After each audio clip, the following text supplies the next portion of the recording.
Want to shine like a sun, first born like a sun, late Mr. APJ Abdul Kalam. इस coat का यह मतलब है कि अगर आपको सूर्य की तरह चमकना है तो पहले आपको उसकी तरह तपना होगा। और यहाँ तपन का जो रेफरेंस है वो आपके हार्डवर्क से है, यानी कि कठिन परिश्रम से है। हेलो नमस्कार, मैं हूं अमन। आप सभी का स्वागत करता हूं आपके अपने यूट्यूब चैनल में जिसका नाम है Aman study lab learn to explore.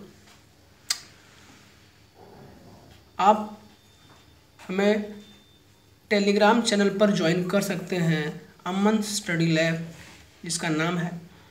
इस टेलीग्राम चैनल पर आपको सभी इम्पोर्टेंट नोटिफिकेशंस, सिलेबस और मेनली जो ये वीडियो देख रहे हैं इस वीडियो का पीडीएफ आपको इसी टेलीग्राम चैनल पर मिलेगा। और हाँ, आप पहले टेलीग्राम चैनल को ज्वाइन कर लीजिएगा, उसके बाद फाइल को डाउनलोड करिएगा, क्योंकि बिना ज्वाइन किए हुए चैनल आप अगर चाहो तो पीडीएफ को डाउनलोड करो तो वो पीडीएफ आपका काम या ओपन नहीं होगा या तो काम नहीं करेगा। कर आप कभी फॉलो कर सकते हैं अमन स्टडी लैब, और ये मेरा फेसबुक पेज है जिसको आप लाइक कर सकते हैं। इच्छा हो तो करिएगा, नहीं तो कोई बात नहीं। चलिए, आज की इस वीडियो में हम पढ़ेंगे Akbar the great important works. ठीक है, अकबर के द्वारा किए गए महत्वपूर्ण कार्य।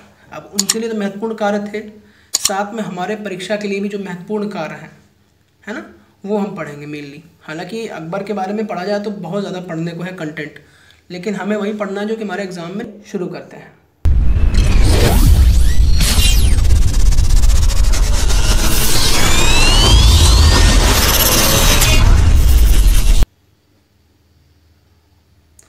ये रहे आपके अकबर्स इम्पोर्टेंट वर्क।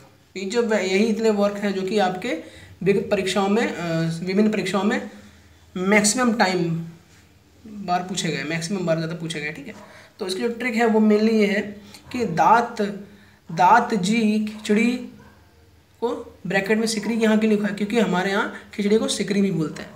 तो दात जी खिचड़ी खाना हर दिन और इलाही करना। आई रिपीट, दात जी खिचड़ी खाना हर दिन इलाही करना। मतलब यहाँ पर एक दात जी नाम के व्यक्ति हैं जिनसे कहा जा रहा है कि भैया आप खिचड़ी खाना हर दिन और इलाही करना। इसे क्या क्या याद कर सकते हैं हम ना। चलिए एक्सपेंड करते हैं इस ट्रिक को। अब आते हैं दा मतलब दास प्रथा 1562 में क्या किया था? अकबर ने दास प्रथा को कहा था कि भैया इसको खत्म कर दिया जाए, क्योंकि जब भी आप दिल्ली सल्तनत हिस्ट्री में पढ़ते तो उसमें एक क्वेश्चन भी है बल्लभ हालांकि पूछा गया कि सबसे ज़्यादा दास किस शासक के पास थे या किस किंग के पास थे। तो आप आंसर लिख करके आते हैं फिरोज शाह तुगलक, है ना।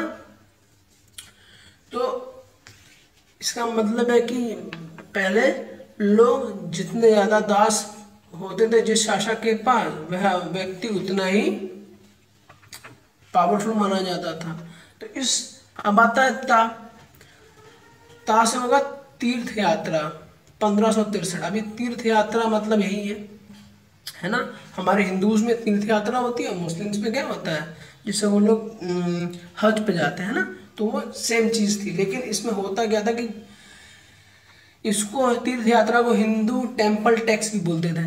ठीक है, क्योंकि होता क्या था कि इसमें हिंदूज अगर जाएंगे तीर्थ यात्रा करने के लिए अपने टेम्पल्स में, मंदिर में, तो उनको क्या करना पड़ेगा? टैक्स पे करना पड़ेगा वहाँ के शासक को, तब वो अलाउ होंगे अपना तीर्थ यात्रा पूरे करने के लिए। ठीक है, इसको भी खत्म किया किसने? अकबर ने। कहा कि ऐसा कुछ नहीं है, भगवान सर्वोपरि है और उसके लिए क्या कहते हैं, इसका टैक्स लेना ज़रूरत नहीं है। और उन्होंने क्या कर दिया, तीर्थ यात्रा को, जो इसको बोलते हैं हिंदू टेम्पल टैक्स भी बोलते थे, उसको भी ख़त्म कर दिया उन्होंने।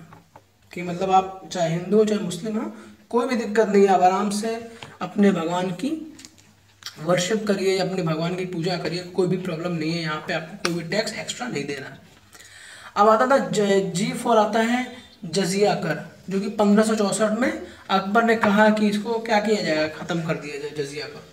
अब जजिया कर जो मेनली था वो क्या था कि paid by the non Muslims population to the Muslim rulers. मतलब कि क्या था कि मेनली ये था कि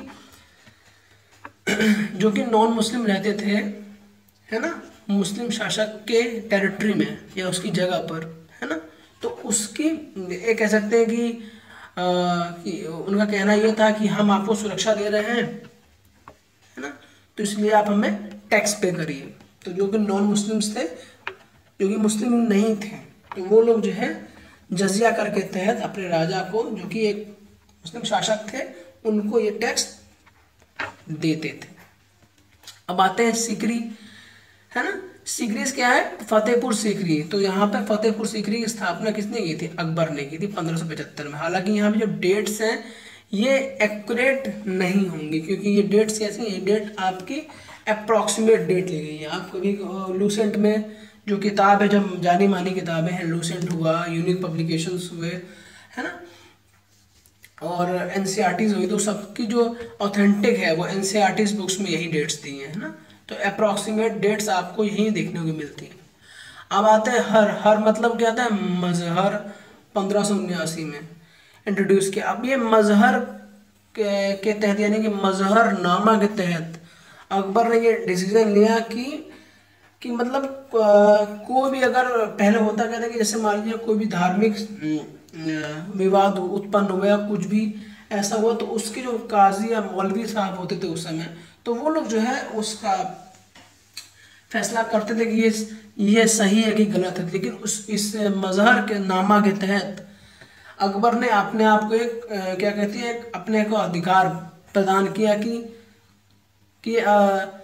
चाहे कुछ भी हो, एट लास्ट क्या होगा, अकबर का जो जजमेंट होगा वो सबसे सर्वोपरि होगा, है ना। मानना यह था कि किसी के साथ भी क्या अन्याय नहीं होना चाहिए, तो इसलिए उन्होंने ये मजहर नामा एक इंट्रोड्यूस किया सिस्टम, जिसके तहत अकबर का जो डिसीजन होता था वो सबसे सर्वोपरि होता था, कि मतलब सबको मानना ही पड़ता था। धार्मिक दृष्टिकोण से भी देखा जाए तो मौलवी और उनको माना जाता है मेन, लेकिन उसके अकबर ने जो है कहा कि नहीं, आप उस पर जो है फैसला तो करेंगे, लेकिन लास्ट में जो जजमेंट होगा, यानी कि जो फैसला सुनाना होगा वो मेरा है और वो सबको मानना होगा। तो इसके तहत बहुत लोगों को फायदा ये हुआ कि जो अन्याय होता उनके कोर्ट में वो कभी नहीं हुआ, अन्याय के नाम पर कोर्ट। अब आता दीन ही इलाही धर्म। अब ये दीन मतलब क्या है? दीन ए इलाही 1582 में इंट्रोड्यूस किया गया। अब दीन ए इलाही एक धर्म था, आप सभी को पता है। तो दीन इलाही धर्म में अकबर ने किया कि जितने भी हमारे धर्म थे उन सभी की अच्छी बातों को उन्होंने, सिर्फ अच्छी बातों को पकड़ के एक नया धर्म बनाया, कि मतलब सब उसमें सब पॉजिटिव बातें थी, उसमें नेगेटिव कोई भी चीज़ नहीं था। तो जितने भी हर धर्म में जितने भी पॉजिटिव चीज़ थी उन सभी को लेकर उसने एक नया धर्म का निर्माण किया, जिसको बोलते हैं दीन इलाही। हालांकि इसमें जो मेन थे वो बीरबल साहब, जो कि पहले और लास्ट थे जिन्होंने इस धर्म को अपनाया था। इलाही संवत 1585 में यानी 1585 में क्या किया गया? इंट्रोड्यूस किया गया किसके द्वारा? अकबर के द्वारा, ठीक है। जैसे हम लोग कैलेंडर देखते हैं ना अपना, इनका मुस्लिम्स में हिजरी संवत होता है ना, वैसे ये इलाही संवत की जो इंट्रोड्यूस किया गया था वो किसके द्वारा किया गया था? अकबर के द्वारा किया गया था। आई होप आपको इस वीडियो से बहुत कुछ समझ में आया होगा और आपको ये सिर्फ ट्रिक याद करनी, जब भी इस दात जी खिचड़ी खाना हर दिन इलाही करना, जब भी इस सेंटेंस को आप पढ़ रहे होंगे, इसका मतलब क्या है कि आप अकबर के महत्वपूर्ण कार्य को क्या कर रहे हैं? रिवीजन कर